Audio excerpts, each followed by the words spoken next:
આગની આ ઘટનાના દ્રશ્યો છે છોટાઉદેપુરના। આજે સવારે છોટાઉદેપુર નગરના ફતેપુરા વિસ્તારના એક પતરાવાળા બંધ મકાનમાં અચાનક આગ ભભૂકી ઉઠી હતી। જય હિન્દ દર્શક મિત્રો, આપ જોઈ રહ્યા છો તીર સમાચાર। દર્શક મિત્રો, ફતેપુરા વિસ્તારમાં રહેતા ધવલભાઈ શંકરભાઈ તડવી અને તેમના પરિવારના સભ્યો આજે સવારે મકાન બંધ કરી જ્યારે કામ ઉપર નીકળી ગયા ત્યારબાદ અચાનક તેમના ઘરમાં આગ લાગી હતી।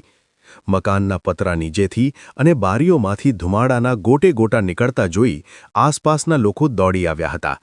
જો કે મકાન બંધ હોવાથી તેઓ આગ બુઝાવવા અસક્ષમ બન્યા હતા।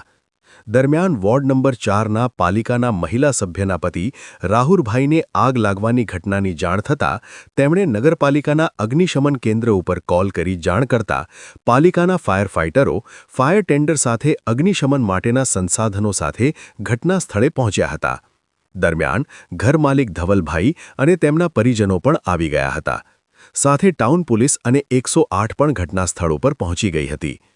ફાયર ફાઇટરોએ ભારે જહેમત બાદ આગ ઉપર કાબૂ મેળવ્યો હતો। જો કે ઘરની મોટાભાગની ઘરવખરી આગમાં નષ્ટ થઈ ગઈ હતી।